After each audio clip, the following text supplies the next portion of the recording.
Welcome to the Plaid Sheep Oracle. This is an all signs reading for the full moon in Virgo on March 14th, 2025. It is a total lunar eclipse in Virgo. And there's a couple of additional astrological things, well, several. Saturn is conjunct the sun, so he will oppose the moon. And Uranus is trine at 23 degrees of Taurus. So he is trine the moon and sextile the sun. And then there are two asteroids as well. Asteroid Fortuna is conjunct Uranus and therefore trine and then asteroid Clotho, who is one of the three fates. She is the fate that spins the thread of your life. She is conjunct the moon. So this feels very momentous to me. I mean, already, certainly if you follow tarot and astrological stuff, you know that everybody's talking about it. The Great Reset, some are calling it. I don't like labels like that. I don't know that it's a reset, but there is certainly some effect that is going to occur. And with Clotho in the mix, there is something, right, that feels fated. You know, if you watch my channel, you know that I don't talk about fate a lot. I think that we have a lot of free will and choice. That we arrive here, that we have kind of a basic plan, our soul, we have a plan, we have an idea, we chose a particular life because we could see, you know, kind of where that life would lead. I also think that we have plans with other souls to meet up and play together in various ways. That there are astrological aspects, transits that will happen. But this idea that something must, that it is fated, I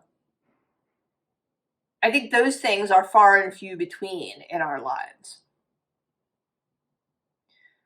But there is something clearly here with Clotho in the mix.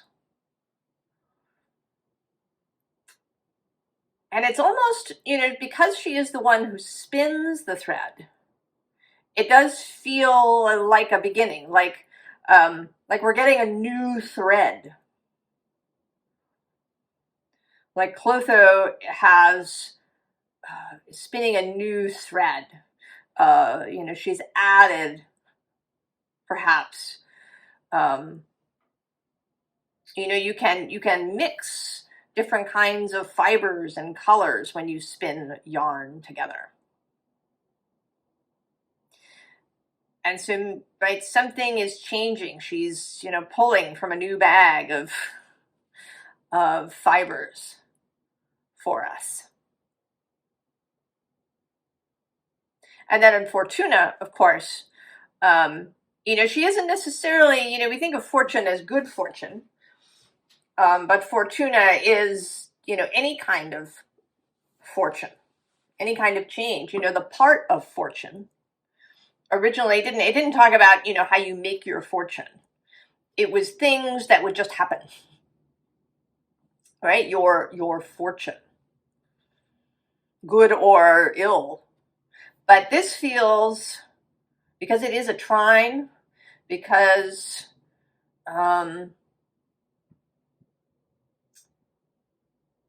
it's certainly unexpected. It will be unexpected. Because she is conjunct Uranus. It may come in fast.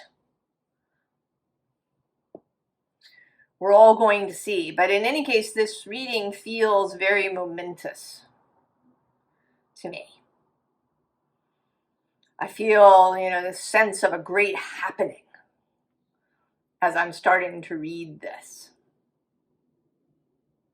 So I'm going to do, I haven't looked at, there's 12 piles. I don't know what's in any of them. I haven't looked at it. There's, another thing is I usually do 7 cards, but this time there's 8. But I am going to do a little collective reading with what came out on the bottom of each of the decks when I was done shuffling. We have corn. And because it is number 10, that doesn't always ping this way to me, but it's feeling kind of like the Wheel of Fortune. This fortune idea. Visionary.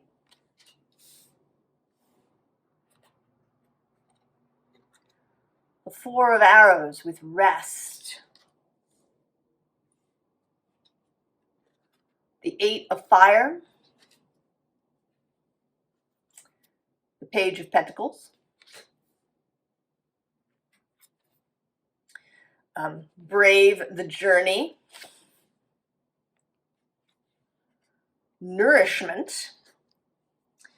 And I'm going to leave this last card unseen until I get there.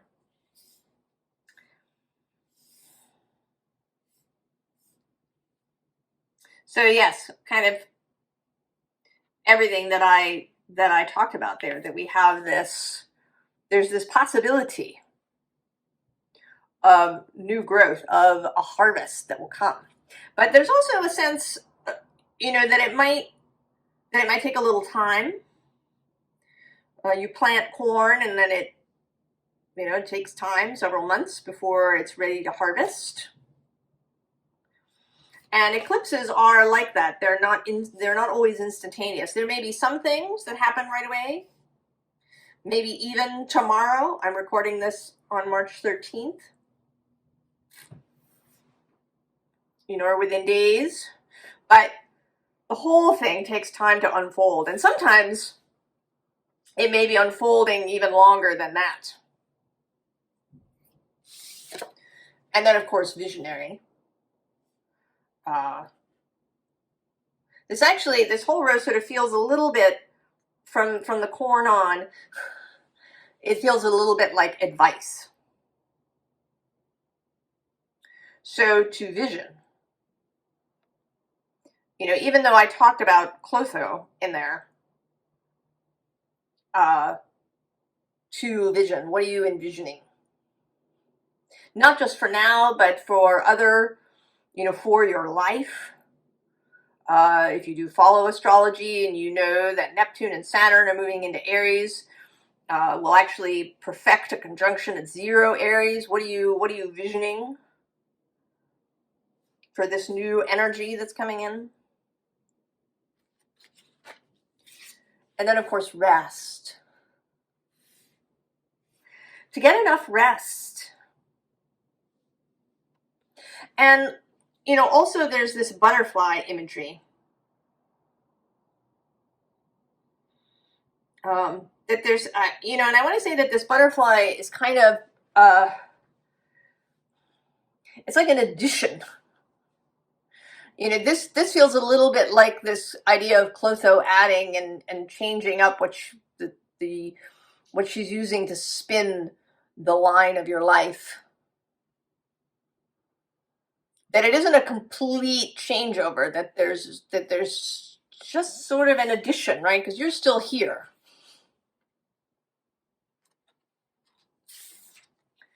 And then with the 8 of Fire, 8 of Wands, this is not a really fast 8 of Wands.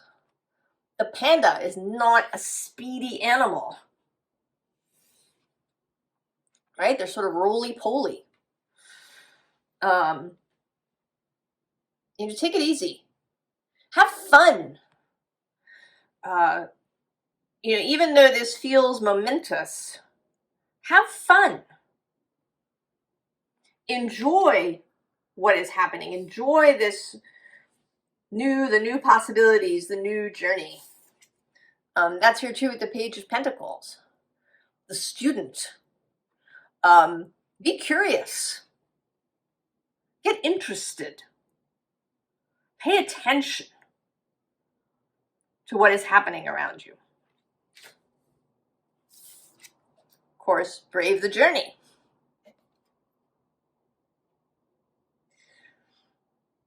She does have, there's a little bit of the fool to her. She's not, she looks a little, right? She's not laughing, but maybe she's just sort of, with this cloud on her head, maybe she's a little, she's kind of in her imagination as she sets out. And then, of course, nourishment.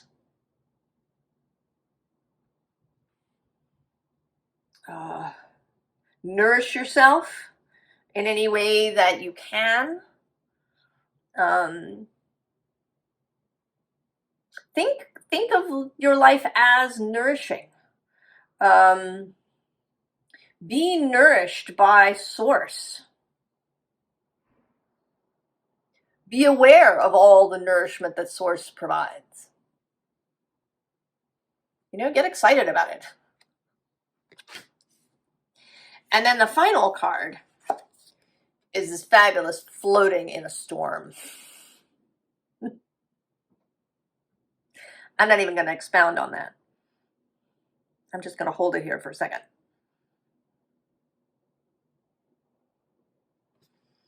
Yeah? All right.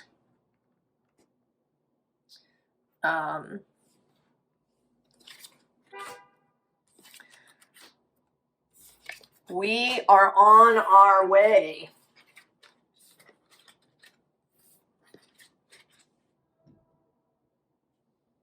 We're on our way.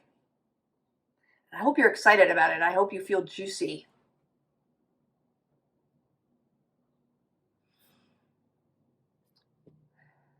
Now we begin with Aries. The smoky mirror. New chapter. The Seven of Stones, healing. The Two of Earth. The Ten of Wands. Get your brave on. Self-reflection. And I'm going to hold that to the end.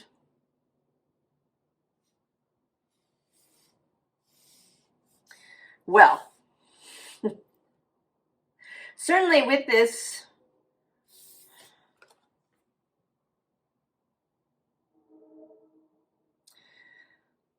it's interesting. Normally we think of the smoky mirror as the illusion. But I'm going to say that you're seeing that it's the reverse. That this is kind of the material world that you've been walking around in. And that has felt really solid and constant and maybe only open to physical change, to change through force of some kind, through physical action, which is certainly a very Aries thing. But I think you're going to start to see this underlying reality that's not so set,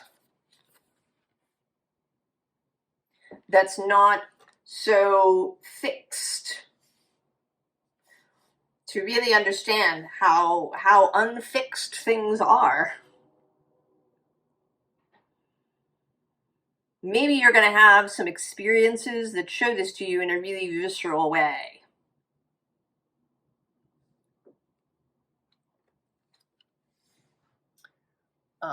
That is that it will begin a new chapter.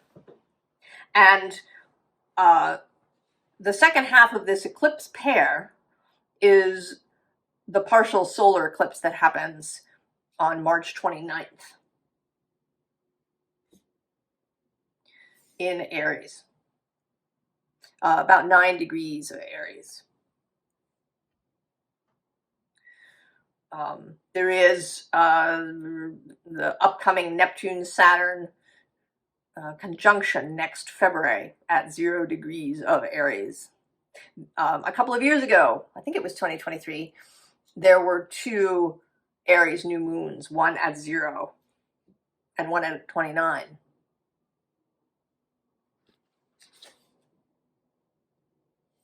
Things unfolding. And this too feels like I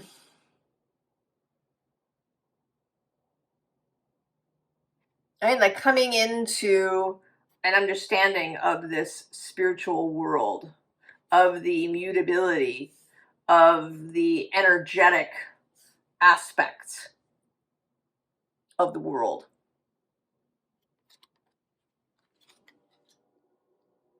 Right? That this healing is, sort of energy medicine. There's nothing physical is being applied here.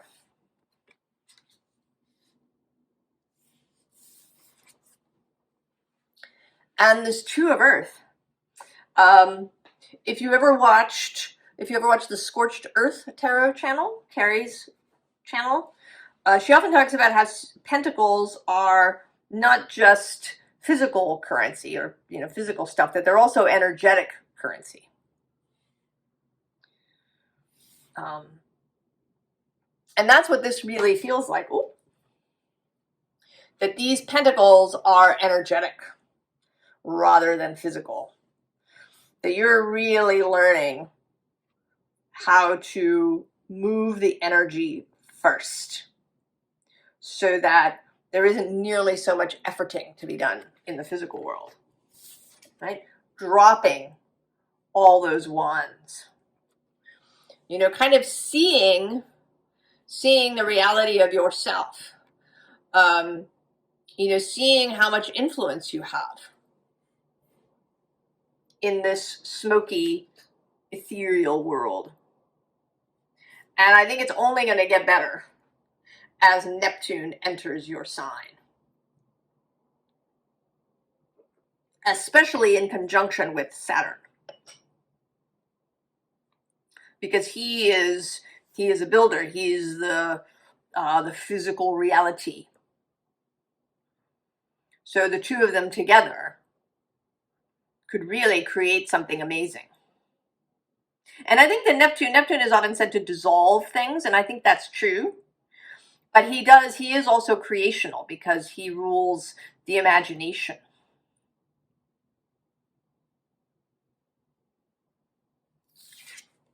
Get your brave on, of course. Not a problem for you, Aries. I think you are brave.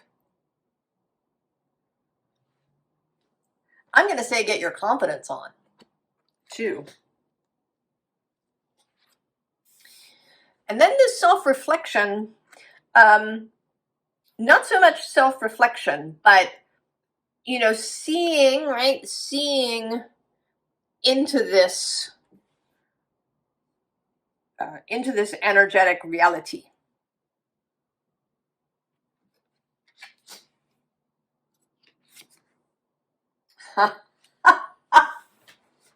So good. So good. Architect of the unseen.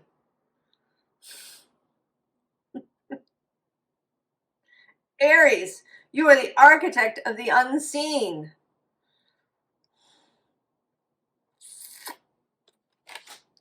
So fear not the eclipse.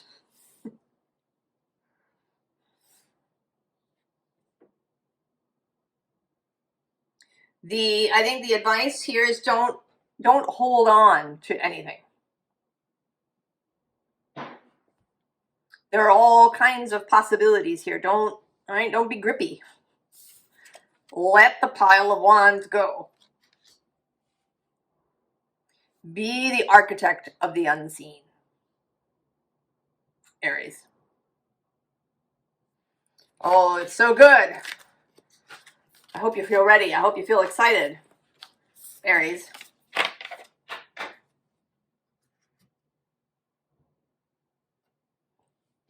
Taurus.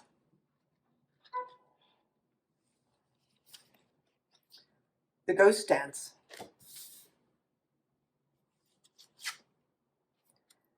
Meditation.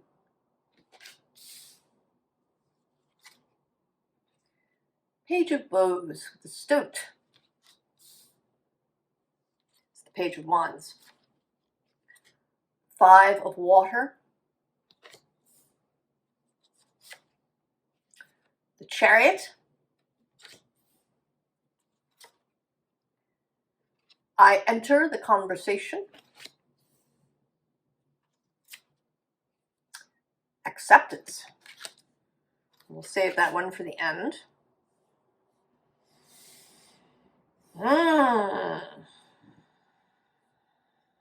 Taurus.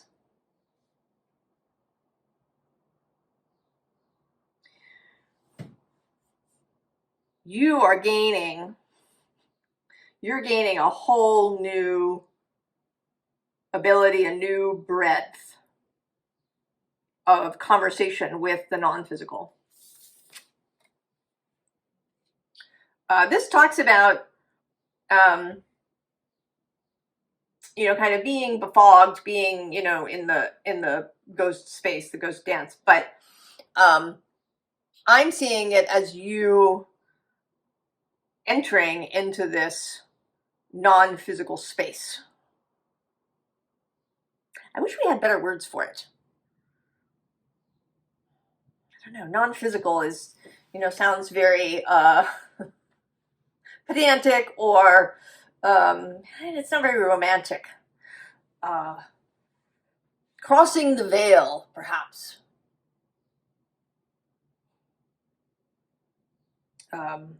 Or understanding, between that and also this meditation card, understanding that,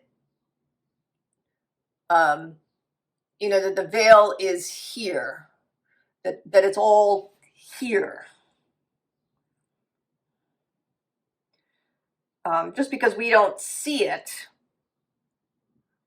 doesn't mean that it's, you know, over there somewhere. And I actually want to say that, you know, maybe you do have a meditation practice, and that's lovely. But that, in fact, you're not going to need to.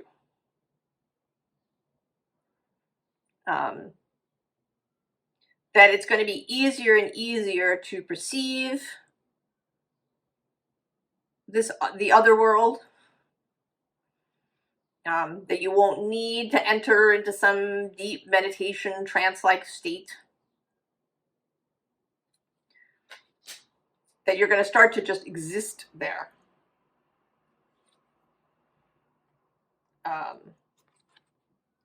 Right? This is a newly kind of inspired thing. And it, you know, it may be that you find you're just more interested in doing this. It could be that in the past you've been very focused on material aspects. This certainly can be true of Taurus. Really focused on, you know, the physical body, your space, your work. And there's absolutely nothing wrong with that. And I think that you know, it's not that you're going to abandon those things. But I think you're going to see them in a different way. Right? In this really watery way.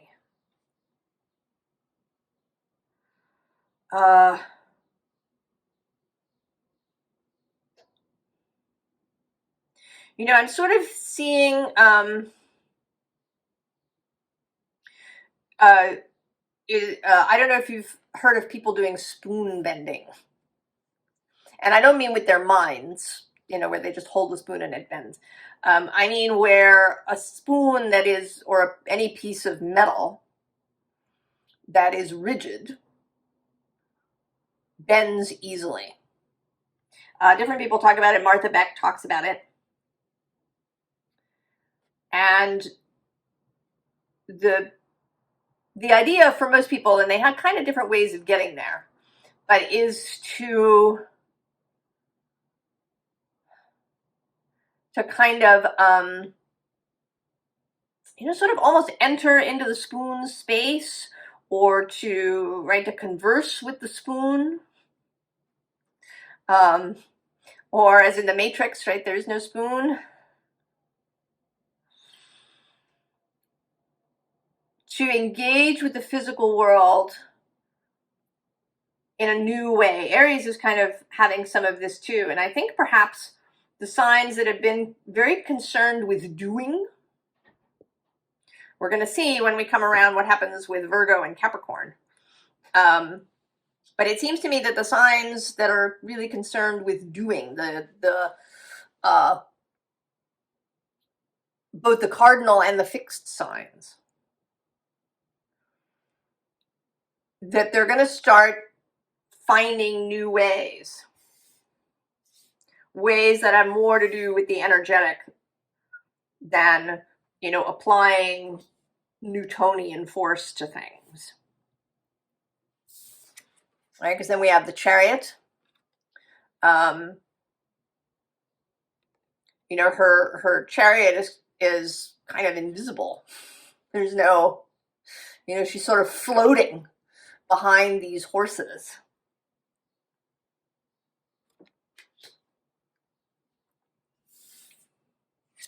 And then we have I enter the conversation. Really, right? Really entering this non-physical conversation.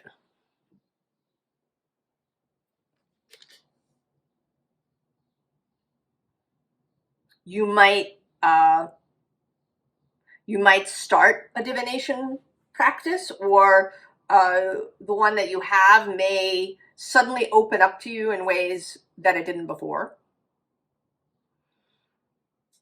If you have a garden, you may find that it starts talking to you, or I should say that you start hearing it in ways that you have not before.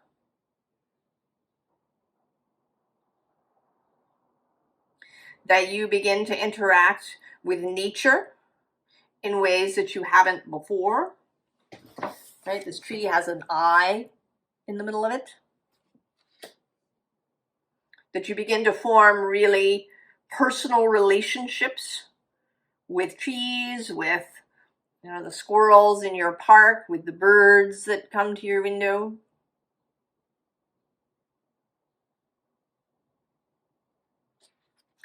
And acceptance. I think it can be difficult for Taurus to accept help. I think that's a modern distortion.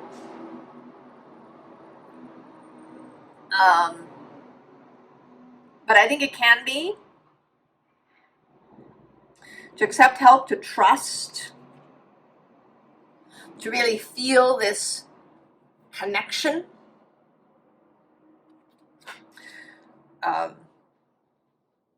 It could be that you really start to feel things in your body in a way that you hadn't previously. And that when you feel them, that you know what they mean. It could be that you've had feelings in your body and you've not been sure what's going on and what's happening, but that you'll really know. There is an increased connection to that beyond the veil. Final card. Oh,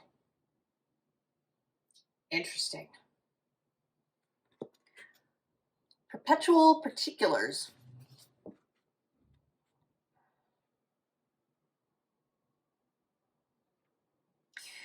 This feels like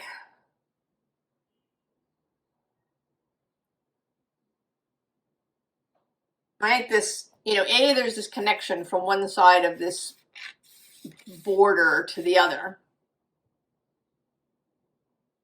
And I actually see this interior as our physical space, and then this exterior as, beyond the veil, right? It's the more infinite space,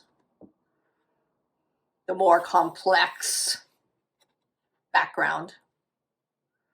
But also, you know, that you understand that there is this outside force that's making this wheel spin. That you don't have to make the wheel spin with physical force. That you have this connection, Taurus. So there is a spiritual expansion, a metaphysical, occult expansion that I've really been feeling for you, Taurus. I mean, you are currently, there's this trine sextile arrangement with Uranus, Neptune, and Pluto going on. That's only going to get stronger as Uranus moves into Gemini and Neptune into Aries.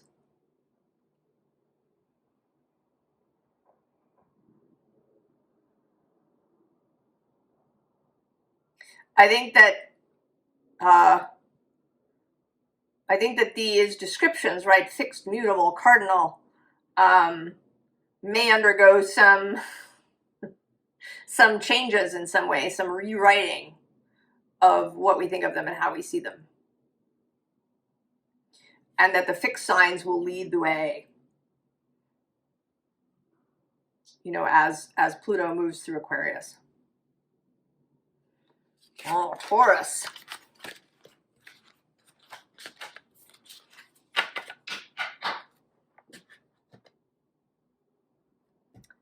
Gemini.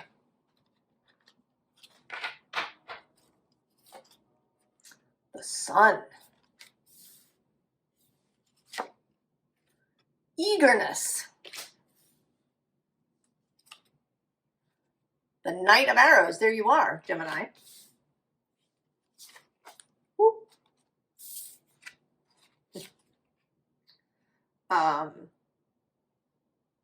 The Seven of Water. Home away. Cuddle and cradle. Creation. I've actually never had this card come out. We'll leave this for the end.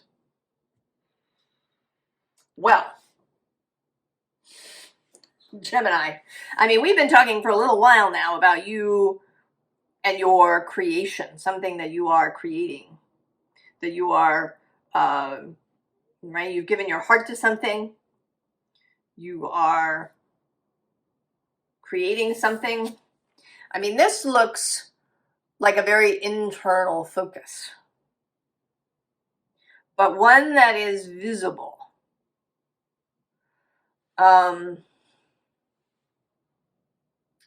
It actually makes me think of a dance. Somebody who's dancing, and maybe even ballroom dancing. You know, two people, they're dancing, they are very focused on each other. There's an internal focus happening. Or even, you know, if it's a single dancer. I actually just watched a few videos recently of Baryshnikov dancing, some solos of his. You know, and there is this, you know, incredible focus happening. But then it's also visible. People are watching. There's an audience to this. And then there's the eagerness. I think you're going to feel really eager for the day. And I think you're also feeling an eagerness to show what you've been doing to the world. You know, you're sort of looking out here. You know, I have a secret. I want to share it with you. And I want to go and tell everybody. Knight of Swords. I want to deliver the message. I'm so, right, this card is almost vibrating. All right, there's so many possibilities. So many possibilities that you're seeing. You know, maybe different ways that what you're doing can be utilized by different people. You know, maybe it's where you want to go next, and you're seeing all the possibilities. You know, if you've written a book, and you can see it as a series, and where it might go. Or maybe it's people that you want to invite into the process. But you're really excited, Gemini. Right? You know, it sort of feels, you know, maybe this sun card is sort of also like rehearsing. You know, a rehearsal, and that you're ready. You're ready for the first night. You're ready for the curtain to go up. You're ready to set out.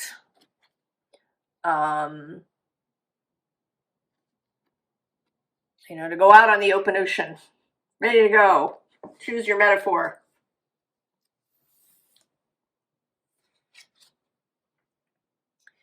And you feel this, right, this love for this thing. But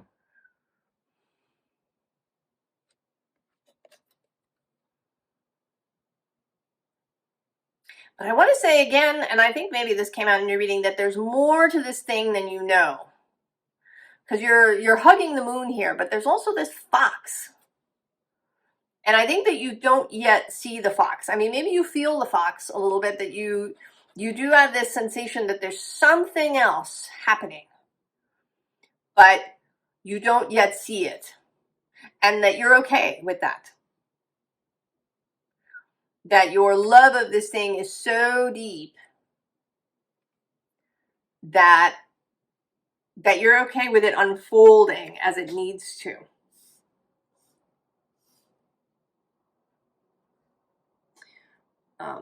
With this moon happening square, and the nodes now being square, Gemini, right, this may be really getting down to business. Squares are about change, dynamic action, things really happening.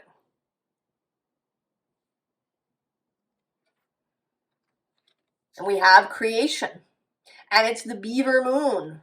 Beavers who have actually been coming up a lot in readings in different ways, but as architects, as creators, as builders.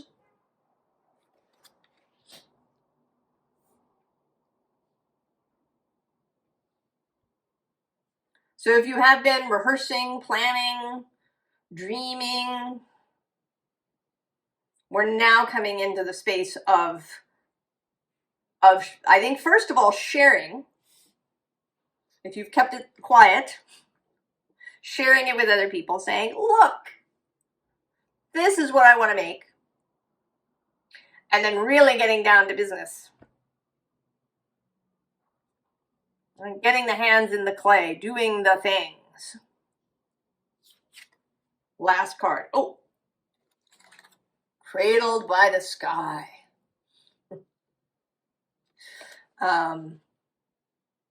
You know, this makes me think, if you watch San Tarot, she often talks about the hanged muse in the Muse Tarot, which is the hanged man, and she's a figure sort of hanging on a wire, as doing something incredible, doing something, you know, amazing and unexpected. And that's how this feels. And I think that you're going to feel cradled by the sky, right? That everything is just lining up.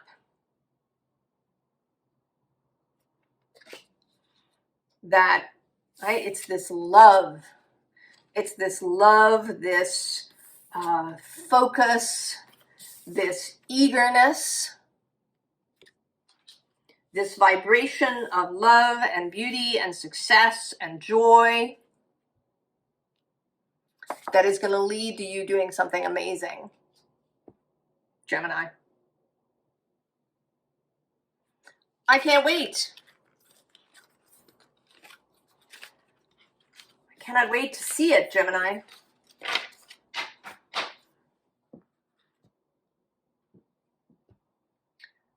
Cancer.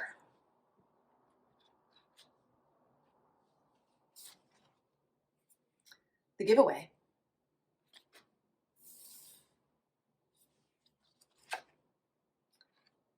Stardust.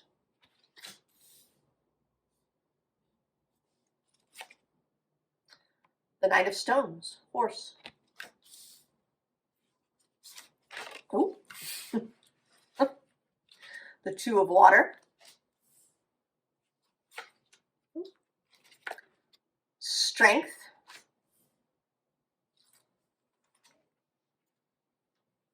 Fly the wings of worthiness.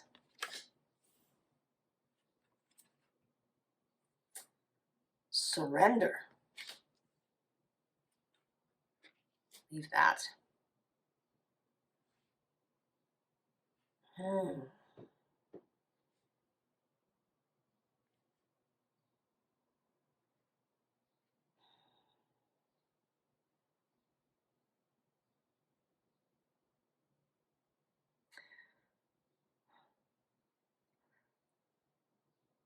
I think, Cancer, that you are learning how to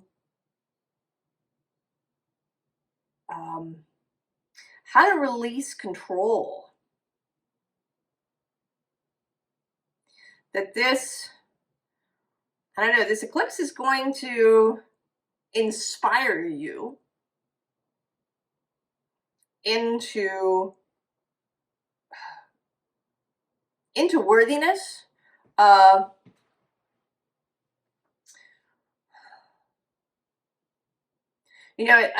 think one of the reasons, right, certainly one of the reasons for being control freaky or for, doing too much for people, auto-accommodating, these kinds of things, is, because we don't feel entirely worthy. We want to create worthiness through action. If we just give enough, do enough, then we can feel worthy. But it seems to me that, this card says the giveaway. But I actually, today, am seeing this as you receiving. That the giveaway is somebody else's, it's coming up like the giveaway, that it's like a prize thing. There's a giveaway. A store is having a giveaway. First 100 people to the store, receive, something. Right? That there is something that you're being given, not, right? It's not about earning it or deserving it or anything.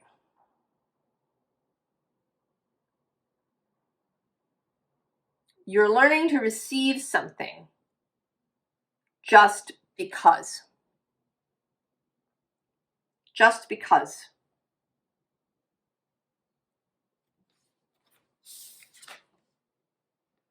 Right? Because you wished for it, perhaps.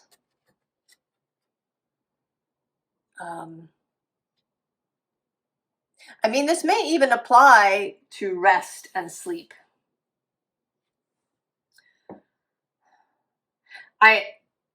Insomnia is a big problem in the modern world. And I think that one of the things that causes it that we don't usually talk about is a worthiness problem. The mind may race. You may lie there thinking about all the things you have to do. Because of this struggle, this chasing of worthiness.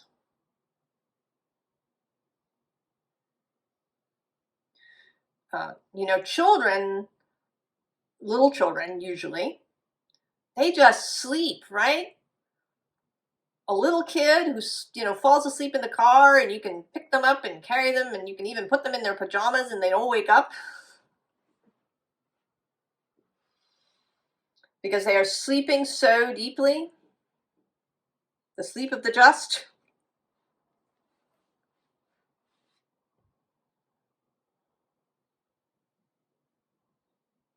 And I imagine the children who have difficulty sleeping are children who might have these worthiness issues. Right? With horse, you know, freedom. That being, you know, being the Knight of Stones, the Knight of Pentacles, doesn't mean that you're in harness to something. It doesn't mean that you are beholden to the whole world. You have freedom of movement.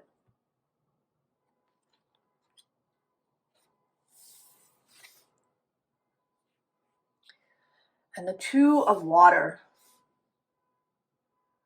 You know, just love in relationships and receiving love in relationships.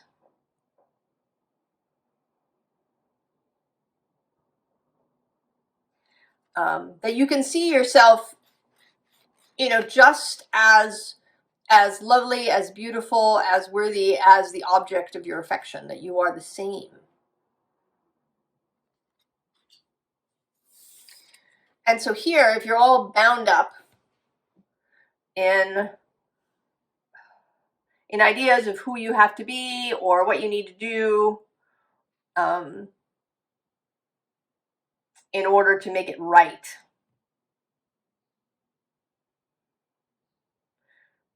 if you struggle to make it right,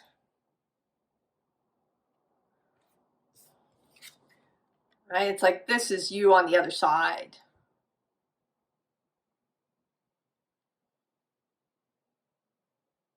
Right? On the wings of worthiness. Out of this self-bound thing.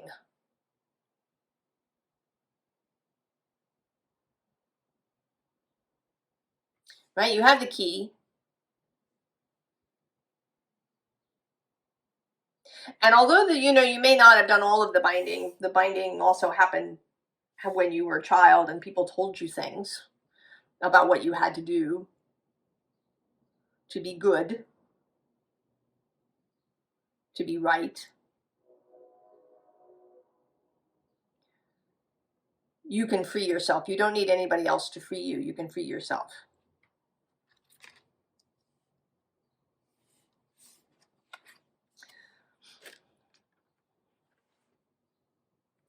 And what this, right, this feels like receiving this light.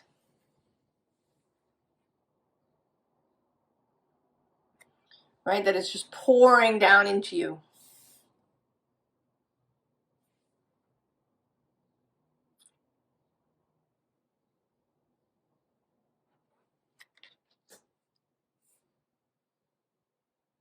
Right, this is kind of all the moon is in this waning crescent in all of these. So it may be that some of this is going to be a process for you through this eclipse season. Because the second half of the eclipse, the new moon in Aries, squares Cancer. Whereas this is a sextile to Cancer. So there's kind of, I think, a soft beginning. And then maybe when we get that new moon in Aries at the end of the month, there might be some sort of challenge that happens. That post this full moon through that waning process. That it's about surrender, it's about thinking about worthiness, and that, I mean, we'll see what happens in your reading when we get to that new moon. There might be a challenge that occurs that really brings it home for you. Oh, yeah, see? The edge of the eternal. You're right there.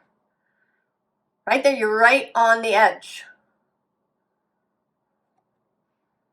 Ready to step off into the Cancer Ocean. Right, this is the image of the deck.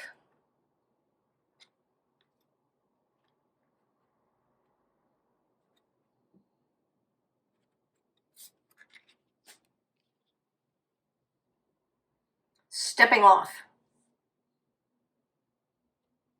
into the fullness of yourself. Not holding yourself back, not holding yourself still, so that you can be good, so that you can be the nurturing one.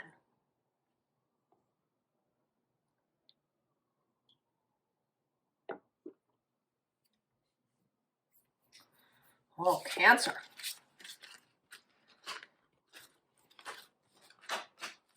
I hope it feels good to you. Challenging, perhaps, but good. Leo.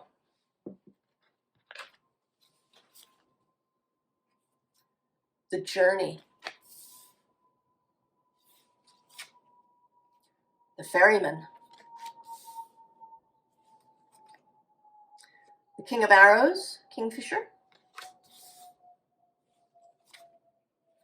The Eight of Air. The Ten of Swords. Fly with the Dreamer. Release this card. And then we'll wait for that for the end.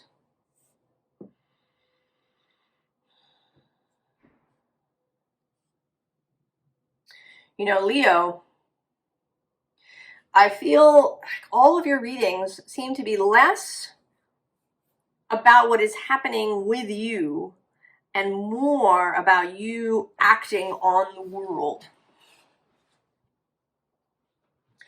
That may be the result of Pluto moving opposite your sign, that there's a kind of call to action. There's also Mars, who moved retrograde through your sign and is going to come back in April before he has an opposition with Pluto for the last time, April 26th,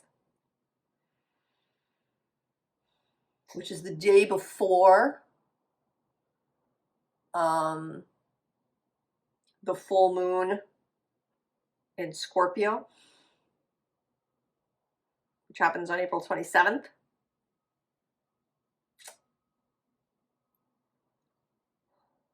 So there's a real, there's a dynamism and action, there's a kind of a mission happening. This is almost too gentle. This journey. I mean, it is absolutely heartfelt.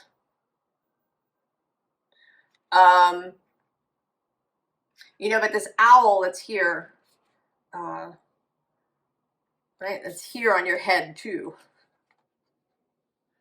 as you fly with the Dreamer. I mean, sometimes I see the owl as coming in behind, you know, just flying up behind you. But here I see the, you know, the owl is part of you, right? It's living on your head. That you are,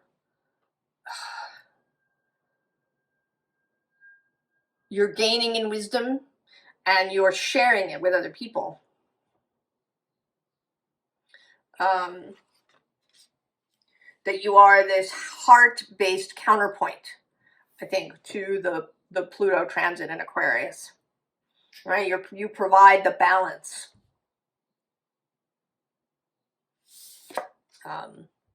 You know, the ferryman feels very romantic today.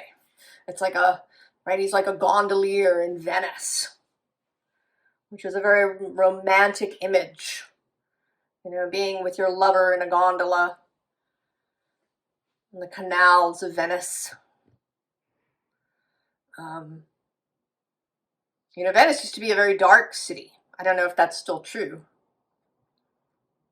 At night.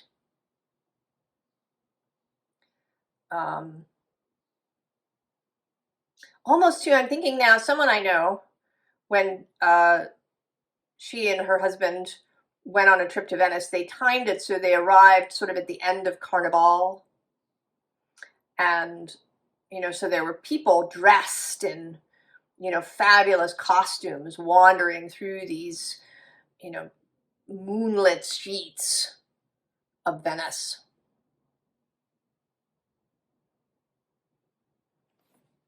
It's like you're here to provide the romance, the vision, the beauty, the eros to these changes. You know, the kingfisher is part of a romantic story. The kingfishers, I'm not going to talk about it, you can look it up. The kingfishers in the halcyon days. But there's also a purposefulness here, right? The purposeful dive. And then we have these two cards in the middle that I think are not you, but are everybody else. The Eight of Air, the Eight of Swords, right? People just, right, trying to catch things. You know, maybe paying too much attention to what other people are saying, to bits of news, to all of the little bits of information that, you know, sleep by us and people are trying to catch them and make sense of things. And then everybody's lying around on their bed of nails.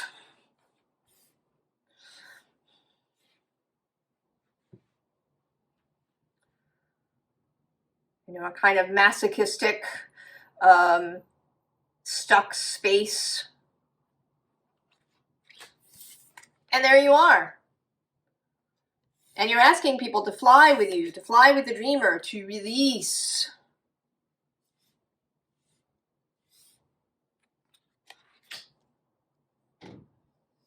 And I think you're having fun, Leo.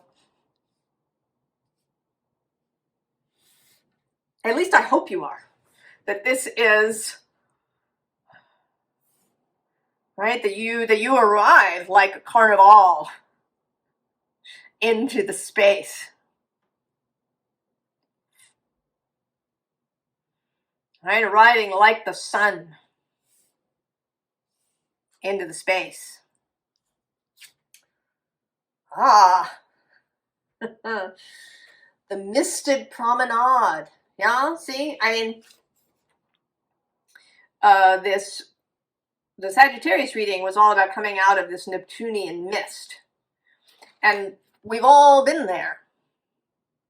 And I think you are, right, in your red outfit, you are going to arrive on this misted promenade and just, like, your sun is going to dry up all of this mist.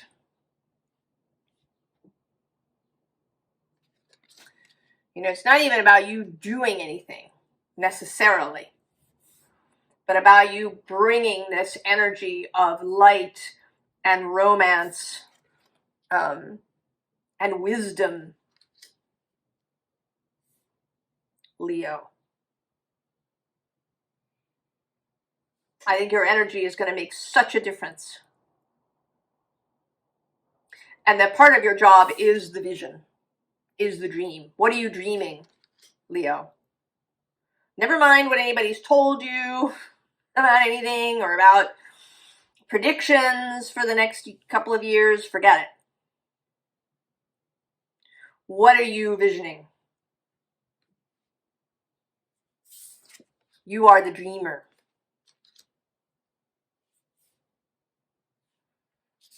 Leo. You and Gemini.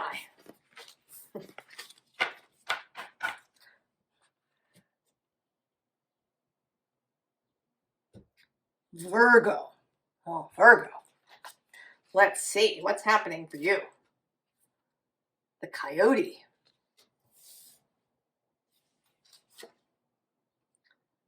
Nurture yourself. Well, that's for you. The Page of Stones with the links. The Eight of Water. The Path.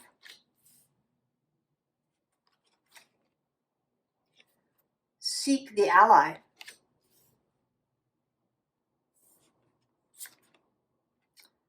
And Gratitude. Save that for the end. Virgo, you're coming out. You are coming out. This coyote always looks a little alarmed to me.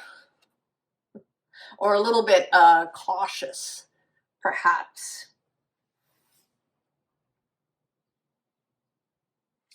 And maybe there's been a caution to you.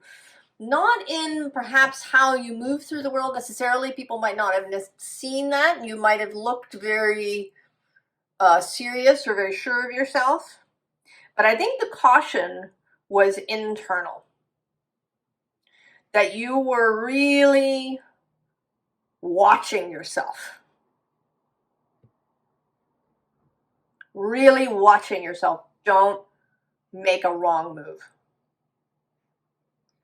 Do everything right. And not just right in the sense of correct, but right as in right or wrong. That you had a very narrow definition of many of these things. And certainly Virgo is particular. But that doesn't necessarily have to mean narrow. Narrow to me feels like a kind of conforming energy. You know, staying on the line, towing the line. And towing the line, in case you didn't know, is T-O-E-I-N-G. Right? Your little toes. Not crossing the line. You know, and this Nurture Yourself card actually feels perfunctory. Right? She's watering the plant, but she's not looking at the plant. That you were doing things, some things for yourself in a very perfunctory or mechanical way.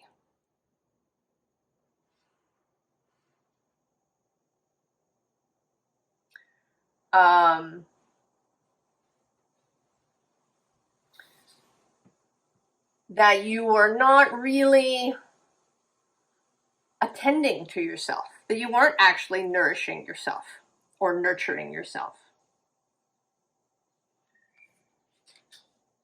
And so now, here is this Page of Stones. You're taking some tentative steps away from this. You've had enough. It's not working. Riding yourself hard, keeping yourself to the straight and narrow, watching yourself. It's not working. It isn't working. You're not better. The things around you aren't better. It's not working. And you're seeing that now. Right? This north node, or I'm sorry, south node passage through. What's not working? Right? 8 of water, 8 of cups. Right? You're moving away. You're gonna leave wherever you are. You're gonna go get on this boat when it arrives.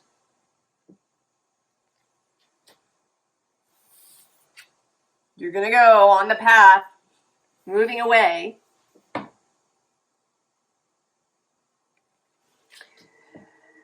And it does seem that you're going to find somebody. And I think this is a real person, as opposed to, you know, spirit. Seek the ally. There is an energy through the readings of us finding the ally. It may not apply to everybody that comes to this channel, but I think many of us, especially if you've been keeping yourself to the straight and narrow, that might mean that you're sort of the people that you have been associating with also all live kind of in that straight and narrow space. And that when you found yourself thinking thoughts that went against what the thought police wanted you to think, you might not have had somebody to talk to. But now, as you get on this boat, I mean, maybe you're going to meet them on the boat. That when you make this move, when you make this deliberate decision to stop doing these things that are not working and change how you live your life, that you're going to run into this ally. And that it's going to be a really heartfelt meeting.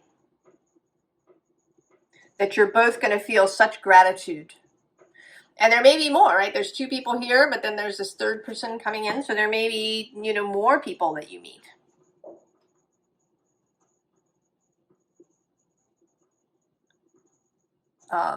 There's a kind of Three of Cups feeling to this.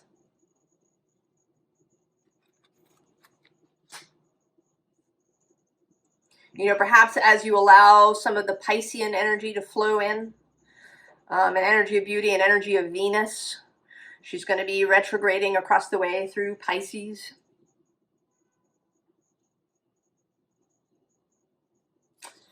Last card. Oh. The black silk armor. Oh, Virgo, take it off. I actually saw, just on my YouTube feed page, there was a little video about why interiors, our interior spaces are all beige now, when we used to have lots of colors.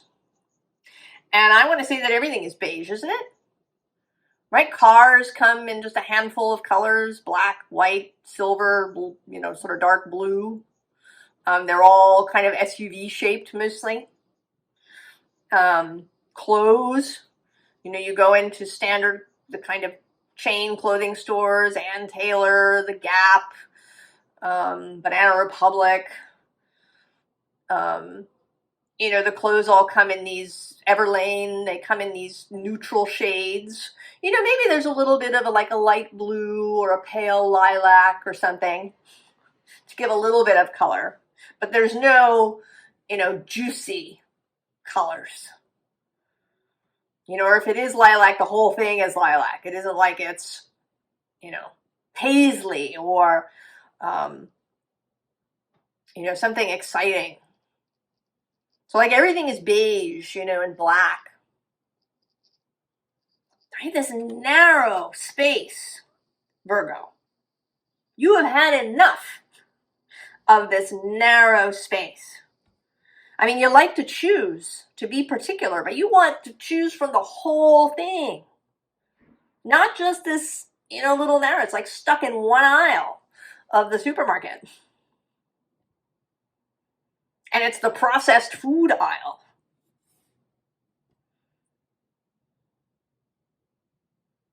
You are getting out of the narrow space, Virgo. And you're meeting up with others. I feel good for you, Virgo. And for all of us, because I think you're going to be an excellent example for anyone else. Libra.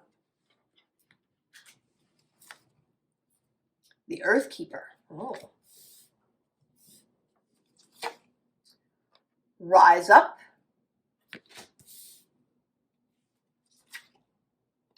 Five of Stones, endurance. Ooh, I keep doing that. The Ace of Air. Procession. I love this card. Bring the exile home. The path. We'll save that for the end. Well, Libra.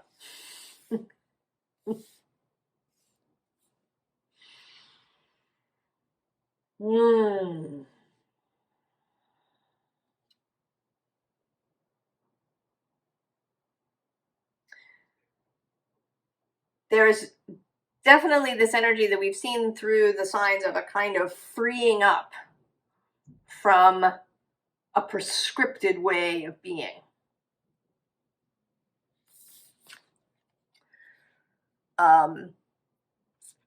This feeling of the Earthkeeper, of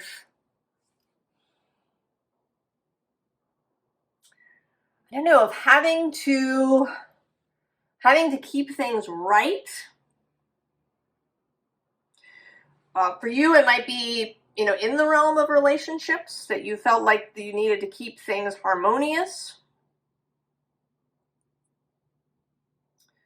Or you might, with this Five of Stones endurance, you might have found yourself avoiding people. That relationships had just become too much, a problem, difficult, painful. So it was simpler to just be by yourself and to endure, there's storms and all that hoo-ha happening out there. You're just going to be here by yourself.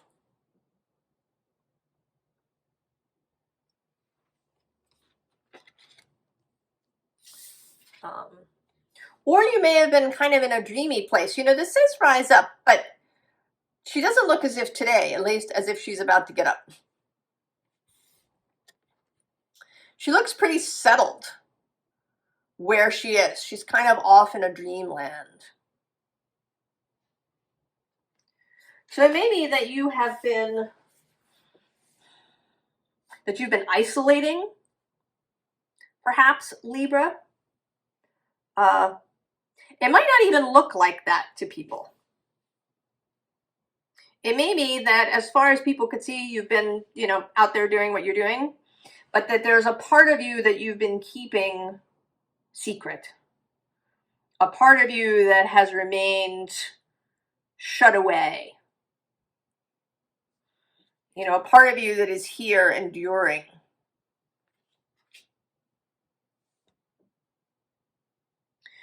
It may be that there's a lot of acrimony or disagreement around you. Or even if everybody that's immediately around you is in agreement, that they're all angry at everybody else. Right? There's a lot of that, those people over there. And I think all of this may just be really painful to you, Libra.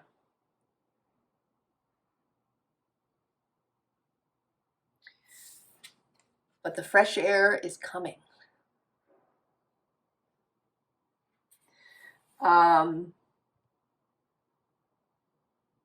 There is a new wind arriving. It may be partly this retrograde that Venus is doing. She does it through all of March. She doesn't station direct until April 12th.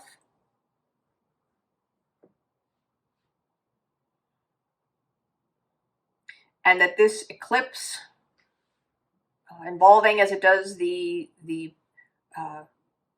Pisces space where she's exalted, and with Uranus in Taurus, also Venus's space,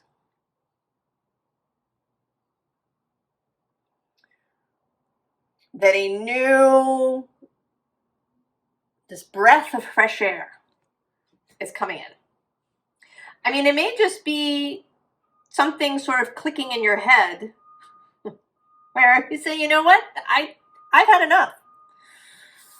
I am out of here. I am out of this space. I am not staying here. You know, maybe you stayed there because you thought it was the only way to avoid the conflict. But I think that you're seeing that you have more say and control over that. That it's not about controlling what other people do. It's about controlling what you expect and the energy that you have. If you are simply not at home to acrimony and othering and whatever else is going on in your space, catastrophizing perhaps, you can leave, energetically leave the space. I mean, it might even end up you leaving the space, possibly. Right? Bring the exile home. I want to say this is bringing Venus back.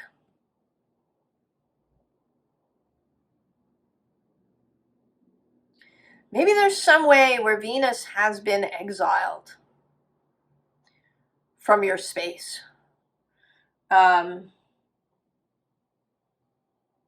Venus in her full sensual, erotic beingness right here. She's right with her flaming hair here. And she is kind of coming back into Libra space. She, March 22nd, she conjoins the sun. And then she becomes the morning star. And Libra is said to be her daytime morning space.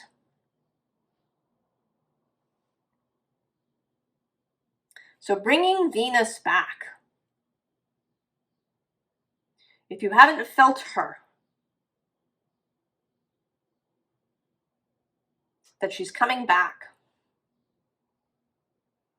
And we begin with this full moon. I mean, and it's got all the things. It's got Saturn in opposition. It's got Fortuna and Uranus in trine. It's conjunct Clotho, one of the fates, this moon. It's happening during the Venus retrograde.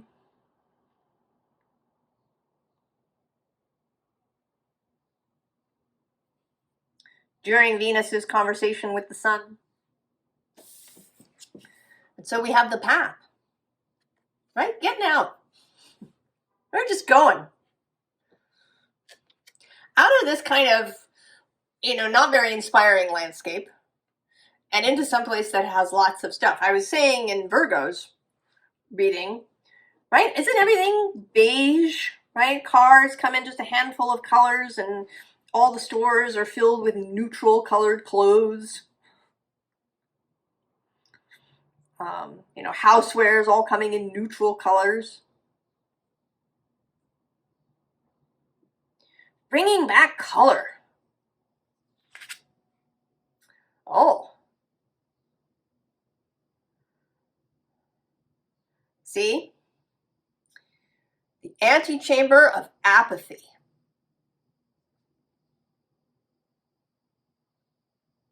The antechamber of apathy. So if you've been feeling apathetic about the world, about your life in general,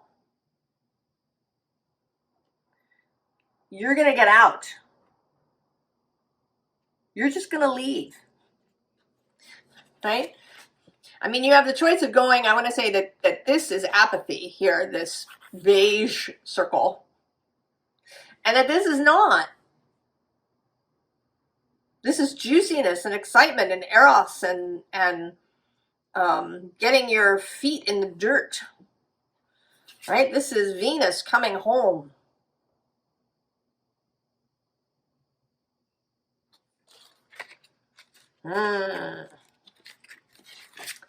Libra.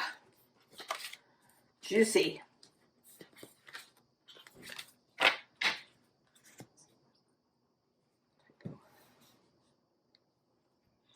Scorpio.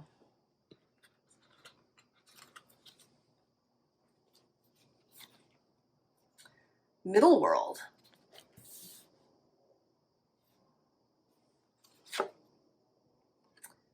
Sanctuary.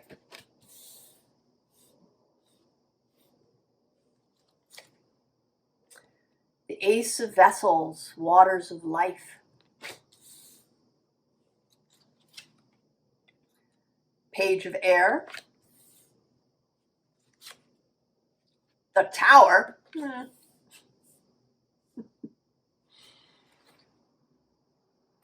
Inhale, permission. Exhale, relief.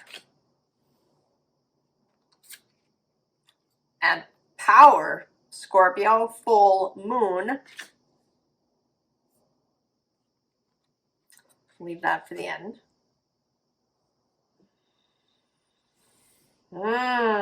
Scorpio. I feel like you're like the hidden unexpected thing. And I don't know what that means exactly.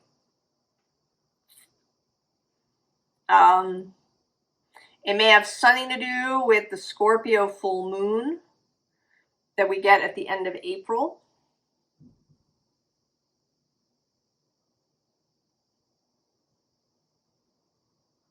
Is it the Scorpio full moon? I've been saying that, but now I'm having a sudden doubt. Hold on. So I take it back, Scorpio. I know it was in my head. Confusion. It's the Taurus new moon that happens on April 27th, which is the day after Mars and Pluto oppose each other exactly for the last time. And they are your planets. The Scorpio full moon is in the middle of May. So actually, right, this full moon,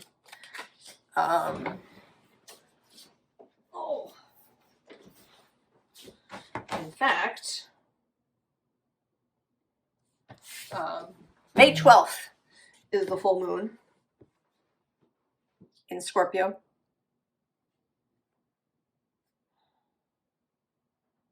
But there's something, I don't know, I feel sort of oddly, I don't know, there's some confusion here in your reading. I feel like there's something, I don't know, something I'm not seeing. Somehow you are the unexpected thing, Scorpio. You know, that we are all here, right? We're all going around in the middle world, in Midgard, we're all kind of doing our thing.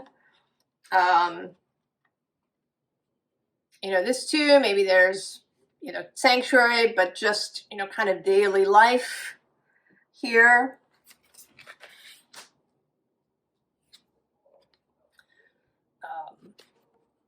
You know, the Ace of Cups, it's lovely. It's spring and everybody's come here to drink and it's just very nice. You know, perhaps we're feeling very spring-like. There's this page of air, this lovely sense of things growing and the flowers blooming. And then we get the Tower. Scorpio.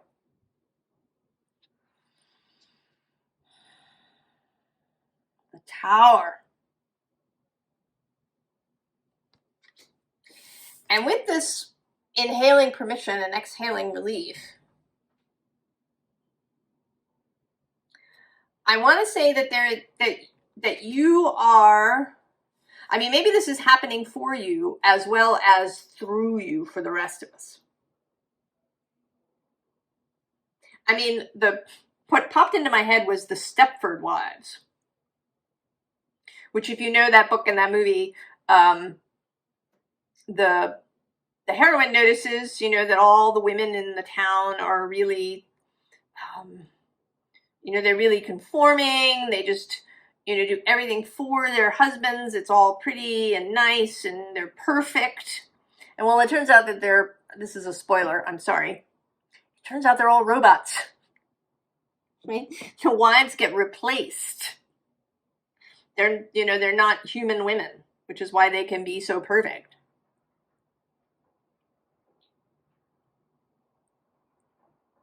So it's like that. There's some kind of, it's this fog, this veil that has been showing up in the other readings that has existed for all of us, that we've been under a spell. And I want to say that it's not a spell that anybody in particular conjured. It's a, it's a spell that we kind of cast over ourselves over a long period of time. So we didn't even know it was happening. And we get the Tower.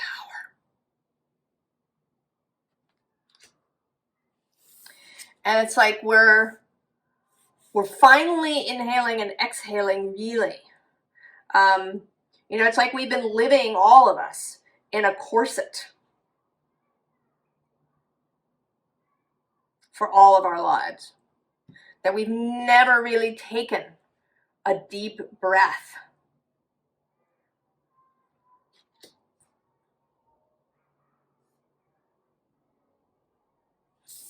And then we get this full moon, this power. So there's something, I'm not sure why it's coming through in this reading in particular. But there is something about this. I mean, maybe it's all the power that's running through this eclipse. And because eclipses, from my perspective, are revealers. They may reveal things in a strange way, but they are revealers. We see things in a different way. We see, perhaps, with a lunar eclipse, we see right beyond the veil in a way that we haven't before. And here, the veil can be both between us and the non-physical, but also between what could be and, this spell that we've been living under.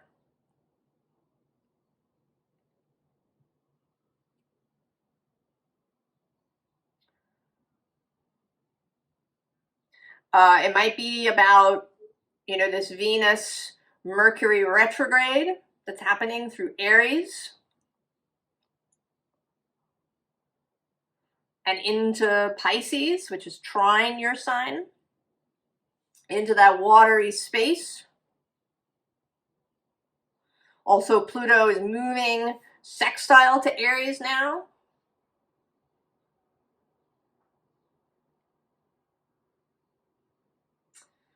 I don't know. So I don't quite know, but there is something, right? Like the rabbit really seeing itself for the first time.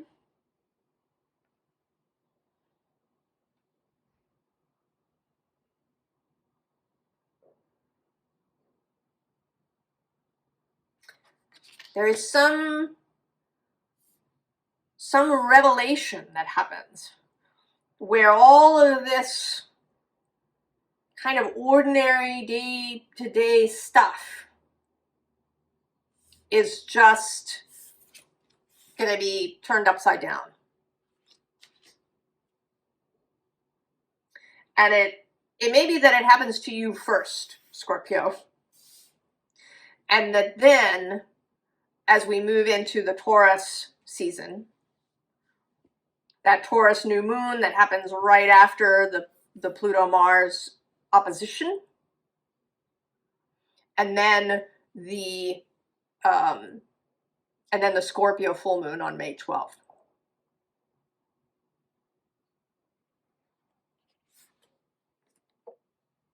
Oh.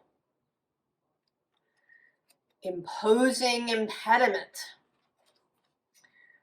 Well, that, I presume, is why the Tower is required, Scorpio. Right? It's almost, these colors kind of go together. It's like this, corseted,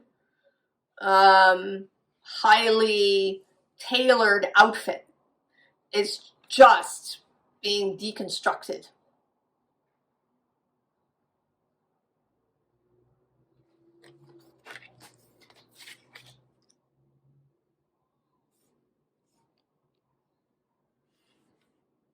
And that you're going to be a big part of that deconstruction. And that it's kind of beginning now. We'll see what comes out for you as we go. This may be a sort of preparatory, look out, it's coming, kind of reading. And I think that maybe you're certainly aware, right, that things are not, right, that you may be really aware that there's this corseting, this spell going on. And it could be that the energy of this eclipse breaks it up for you, and that you're ready to be the tower for the rest of us. Scorpio.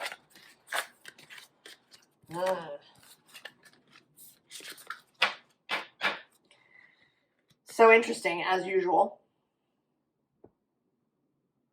Sagittarius. The mystical shaman. Seeds of love. 10 of stones, home.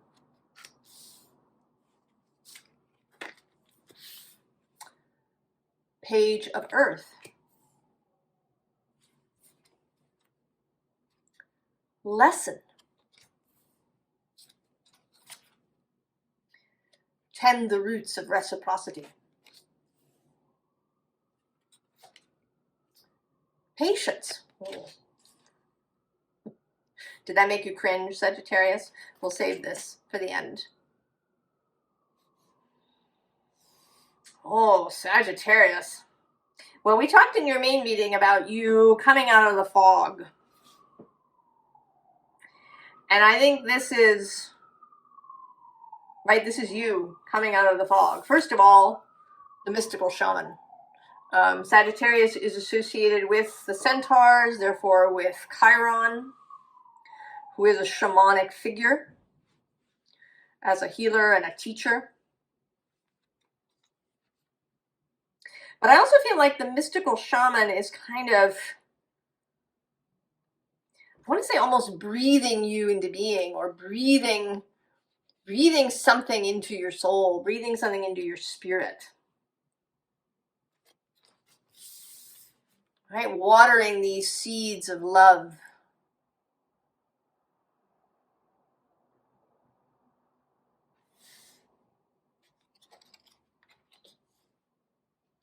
I think you're about to come out, Sagittarius.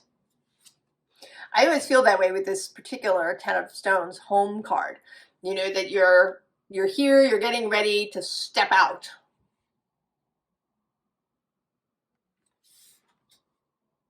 And that when you do so, you will be in this space of fun. Right? Like this page of earth. There's no heaviness here. There's no sense of weight, of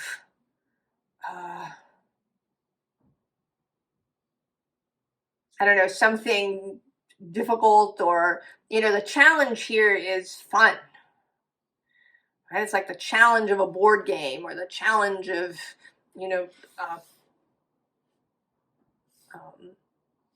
playing games with your friends.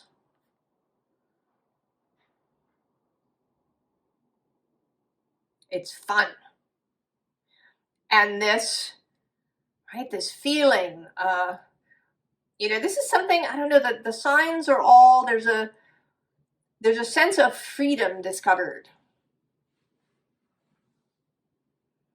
of expanded possibilities, of expanded skills, of gained wisdom and understanding. and a lightening up, which is kind of interesting because you could get all doom laden. There is a lot of doom laden kind of conversation around eclipses. And this eclipse is square. This whole, the nodes are now moving square to Sagittarius. But I think that you are taking this as a challenge. That you're excited, that somebody's, kind of blown the horn. They've called everyone to play. And others are coming. They're coming to join you. Equally light-hearted people are going to start showing up in your space, Sagittarius, when you make this move.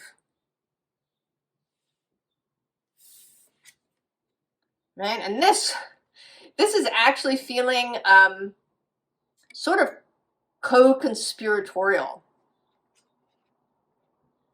It's making me think of the Marauder's map in the Harry Potter books, which when you finish with the Marauder's map, you say mischief managed, and the map closes up.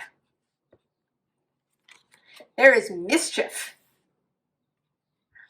that's happening here.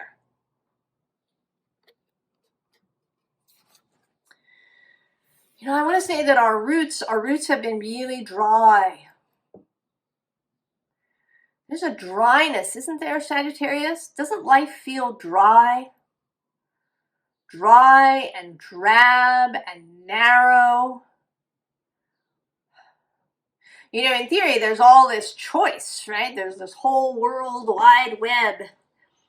And yet somehow, in the midst of all of this, we've made our lives really small and narrow in choice in terms of, how we dream and what we talk about and, even what we eat, right? There's so few vegetables that one finds in the standard grocery store. They're all sort of the same. There's no interesting things. There's so many edible things in the world.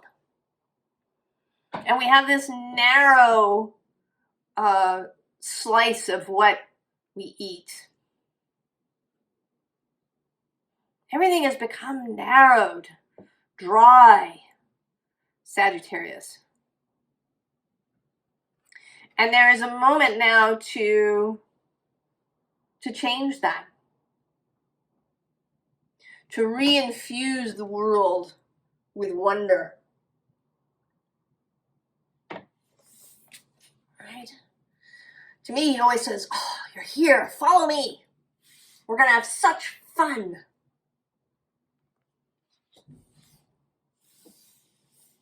Right? Here you are. You've got your red balloon. You've got your red balloon. And I want to say that this moon, right, this full moon that's showing up here is like a signal that you've been waiting for. To take your red balloon out into the world. And that you've been waiting, perhaps patiently, perhaps not so patiently. This is the green corn moon. And in the intro, if you didn't watch it, we had the corn. And actually below the corn, there's this sweat lodge. And I see this today as coming out of the sweat lodge. Oh, and look, there's the arrow, Sagittarius. Your tool.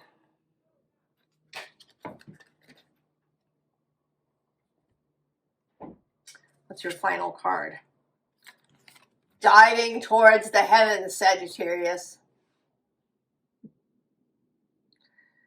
Diving towards the heavens.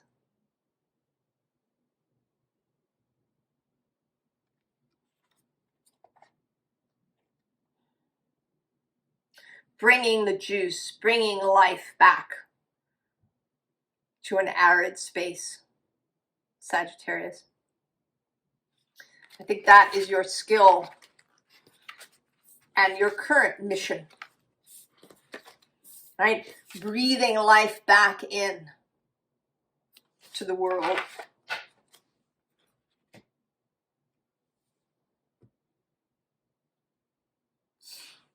Capricorn.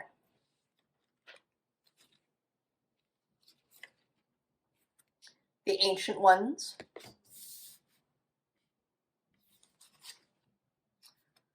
Curate your life.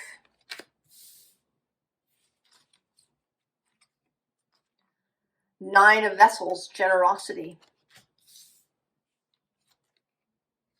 The Six of Fire. The Eight of Swords. Abracadabra.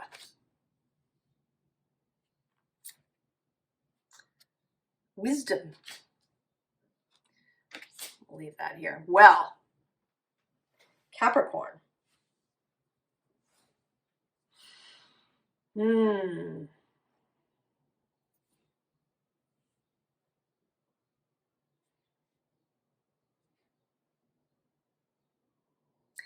It seems like you're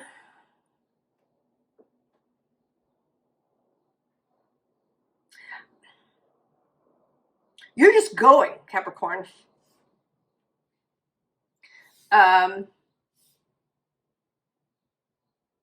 You're just going, and you're going to just trust that the rest of us are going to follow.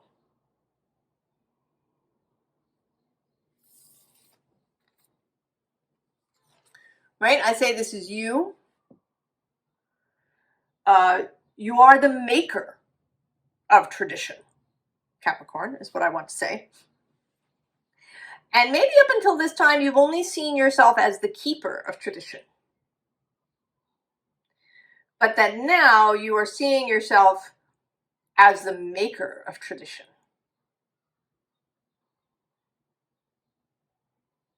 I'm hearing now a quote from Henry V. When he's speaking with Princess Catherine. And he says to her, "We are the makers of manners."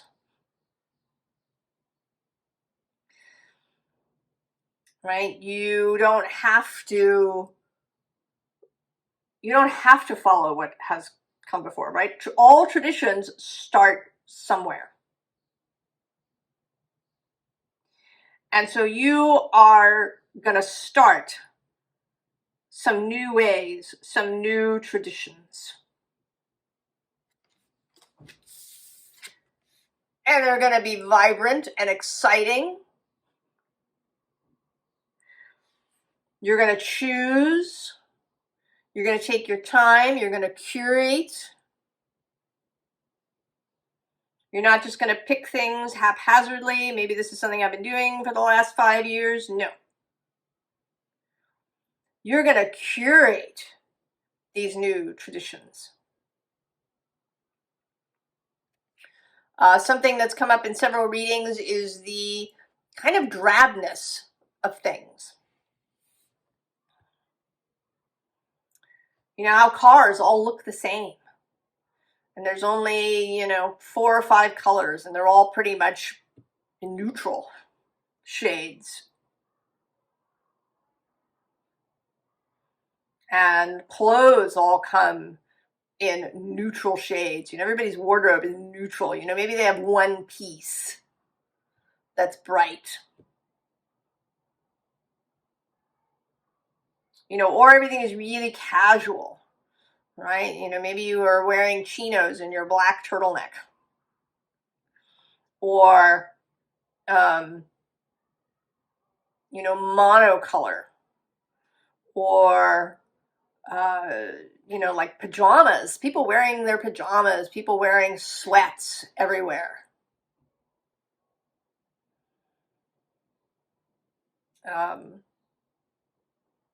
Just dispiriting.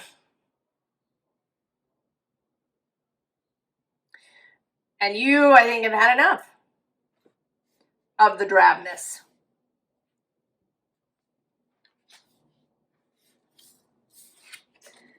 And also, I think you're embracing generosity. If maybe you felt pinched in some way, I mean, certainly people are feeling pinched. If you've been living your life as if resources are really lacking or scarce, that you're changing that. You are adopting a mindset of generosity.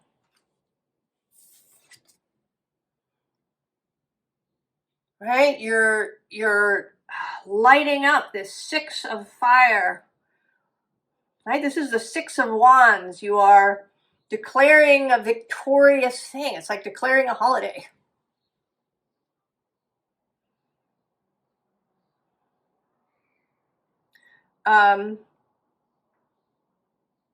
You know, I was talking in another signs reading about Carnival, and that someone I know arrived in Venice when Carnival was happening, and it was many, many years ago.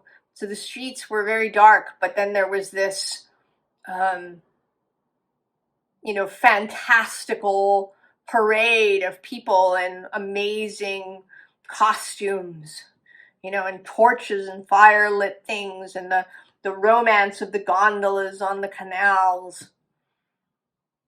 Right? This energy of life. And you're lighting it up, and you're, you know, anybody that is ready as you take off can get on this boat with you. Otherwise, right, they can follow. You are opening the way. You know, anybody that's just maybe been floating out here in the outer darkness, you know, feeling weighed down by the past, feeling weighed down by, you know, what they perceive as hopelessness. If they've been feeling becalmed, you know, like a ship when there's no wind, you are opening this door, and it's coming right out of your heart, Capricorn. But you are also, you know, you're not waiting. You're not going to be leading people by the hand. That is not your job. Right? You're here. You're the lighthouse, right? You know, you've provided a beacon for people. You are showing magic through what you do. You are the example. But you're not going to drag people. You're not going to drag people.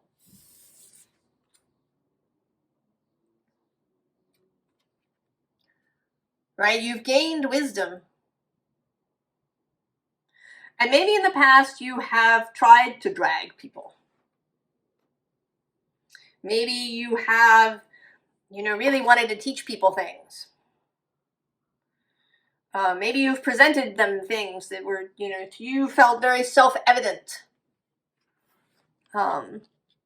Maybe you spent a lot of time, you know, getting people to get on the ship with you. You're not doing that anymore.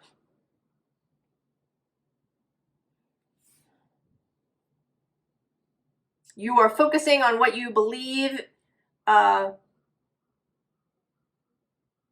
what you believe, on what you see as beautiful, on creating a vibrant life. And you are trusting that other people will recognize the beauty of this vibrancy. You're not going to waste your time. You know, if maybe you've had a tendency to read news stories about, you know, awful things that are going on, or how benighted people are, they can't see, you're going to stop that. Because there's no, you know, there's no percentage in it. It's not helping. It's just bringing you down and making you a little crazy.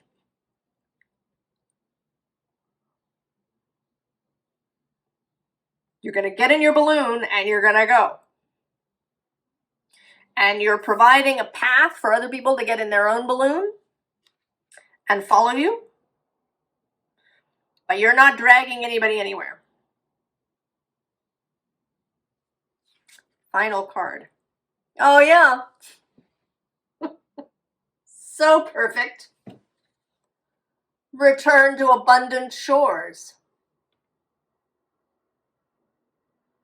That speaks for itself. Capricorn. Right? I mean, look at this. That's you. In the same outfit.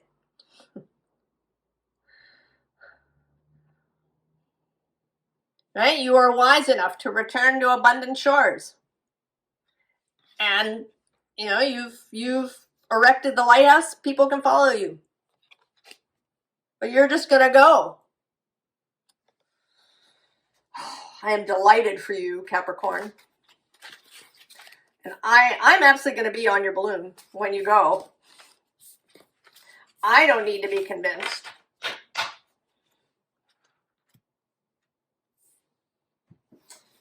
Aquarius.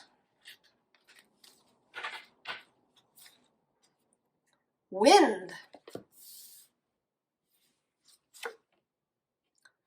Manifestation. Woodward.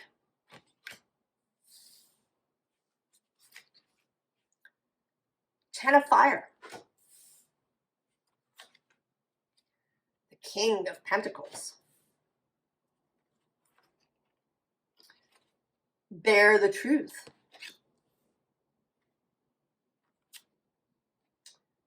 Peace. We're going to leave this for the end. Aquarius.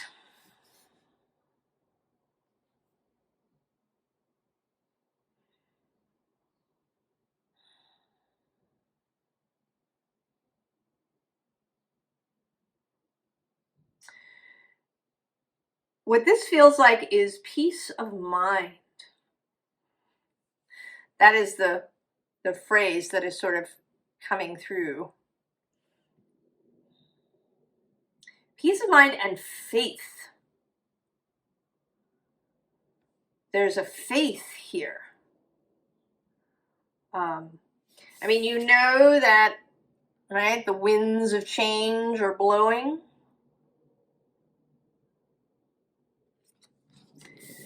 But you are looking forward with optimism, with faith.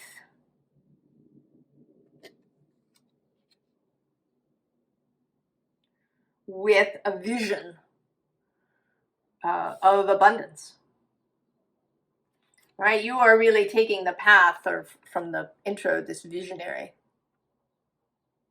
I'm sort of feeling now that these two are kind of, right, that they are you, right? There's the you, if we want to say behind the veil, and then the you out here.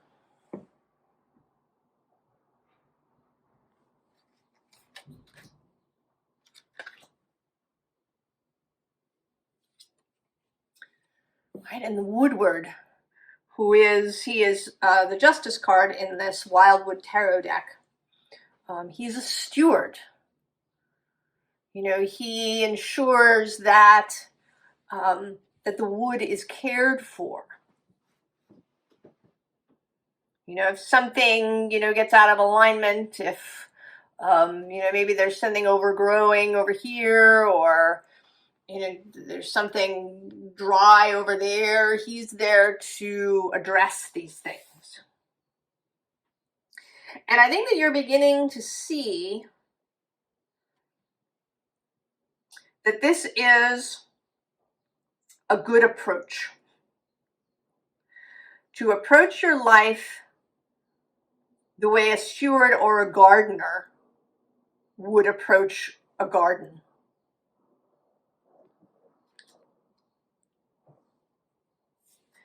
That, you know, slash and burn,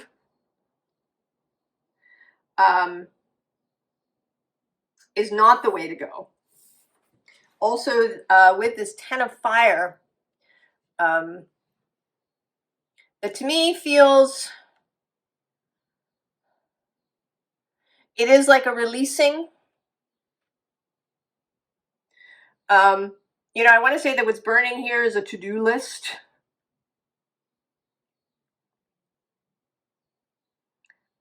That if you had some, you know, if you had some list of achievements, you know, maybe it's a bucket list even.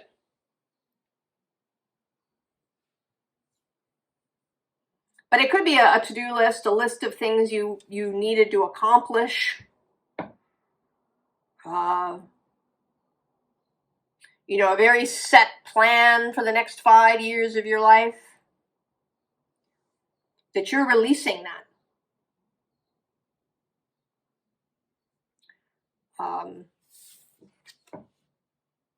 You're going to take a more earthy approach. Rather than as the King of Swords, who is usually your card, you're kind of embracing this King of Pentacles approach.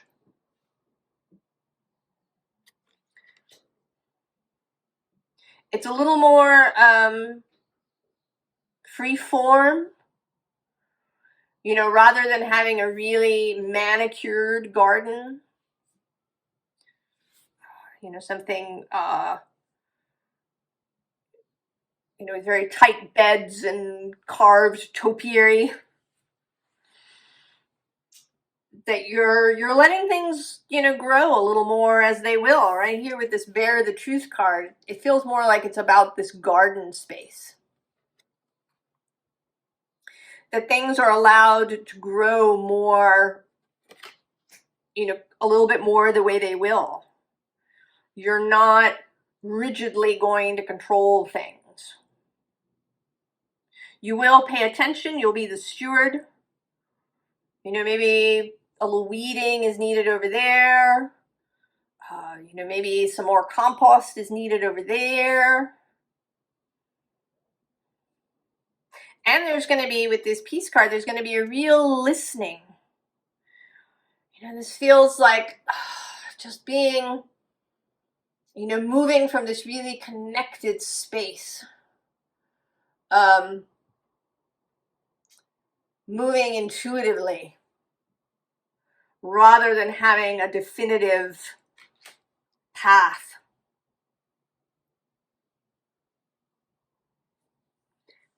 Being more relaxed.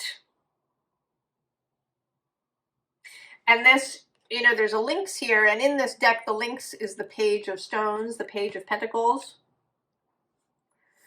So also keeping a beginner's mind, keeping an open mind, being open to new information, to new ideas, to new techniques, perhaps.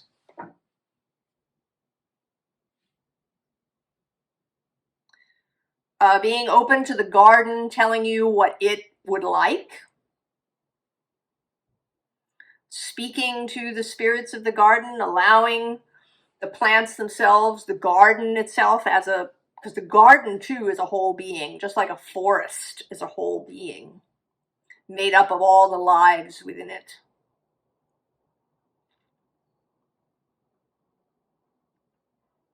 And allowing that to speak to you. So allowing your life to speak to you, rather than having any sort of prescribed way. Final card. Oh, Rhapsody in Shadows.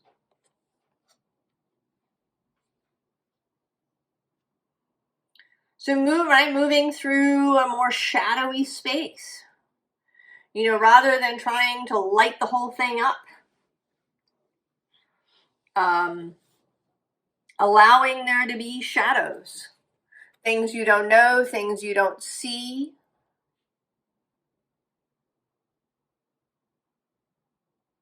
Allowing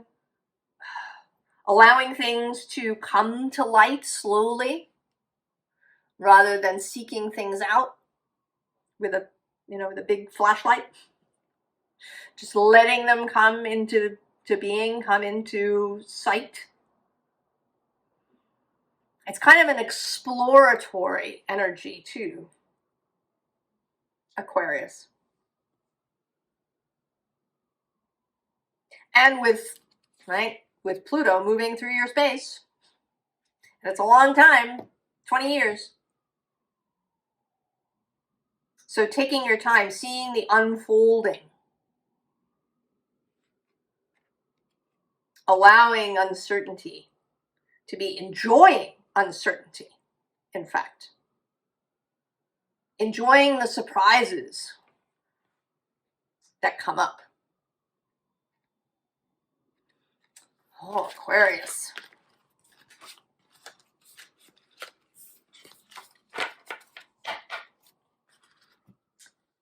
And Pisces.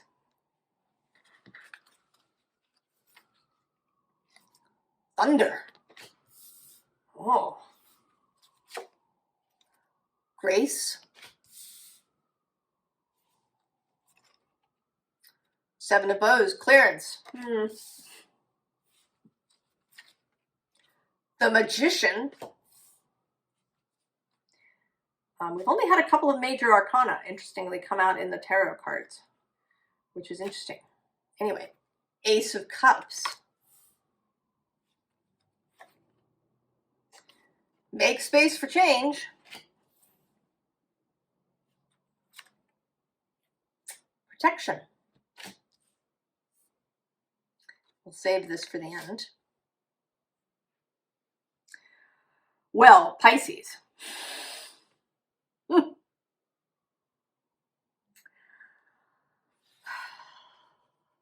It's coming. And there's going to be clearing stuff out. There's going to be making space for change. So there is all of this, right, all of this kind of movement. And then there's this Magician.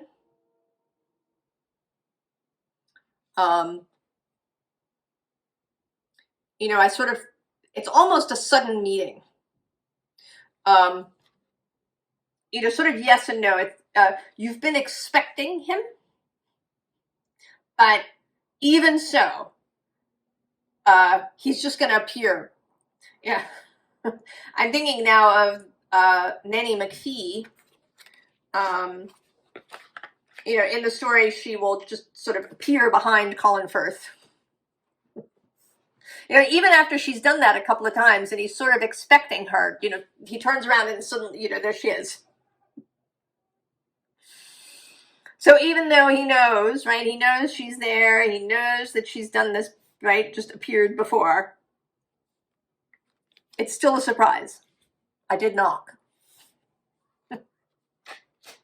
says the Magician. And then there's you. So, right, this thunder, this clearance, this Magician, make space for change. All of that is what's occurring around you. And then there's you, Pisces. Grace.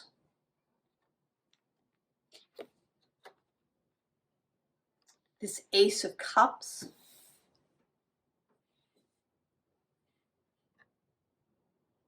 Right, taking the cup.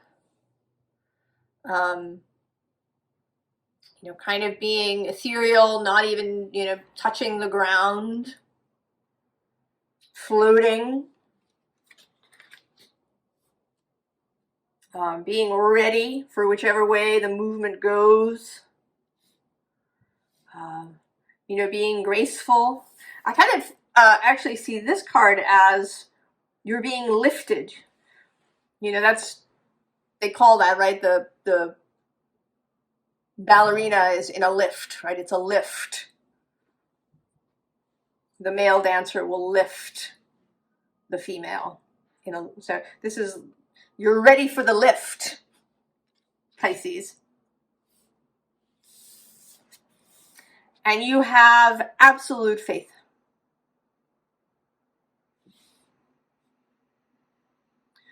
You know that you are well. You know that these changes, although some of them may come, you know, in this thunderous form, you know that you have the skills, the grace, the connection to spirit, the connection to other people. You know that all is well.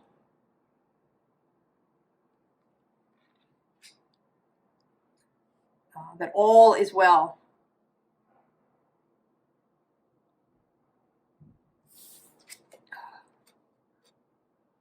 You are absolutely at home in this space of change.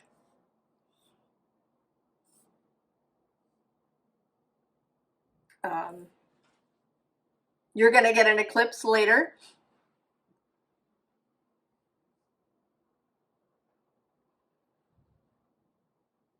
Right? This first one is across the way from you in Virgo.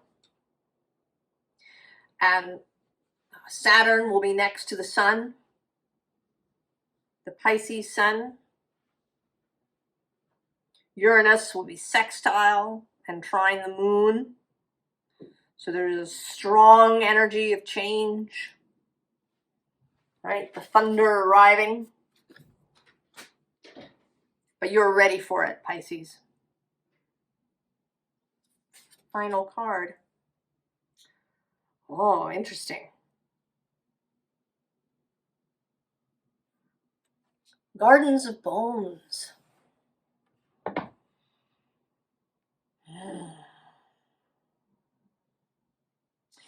You know, I was saying in the introduction and in several of the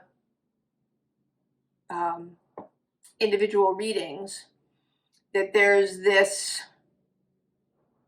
expanded connection to the other world,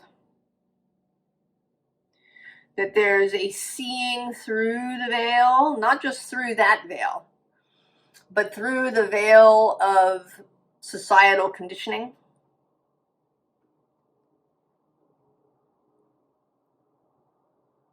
And that's how this feels, like you rising up and out of the veil, the fog, in a way that the modern world has, you know, clouded our vision. You're just rising right up out of that. Right up out of that.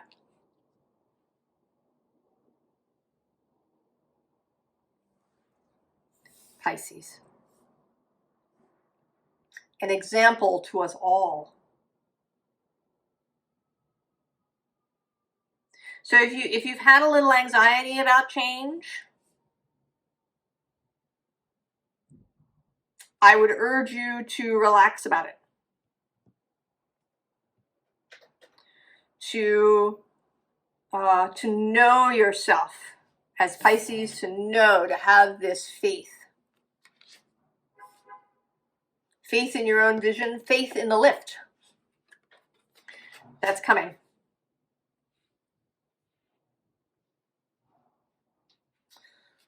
Oh, Pisces.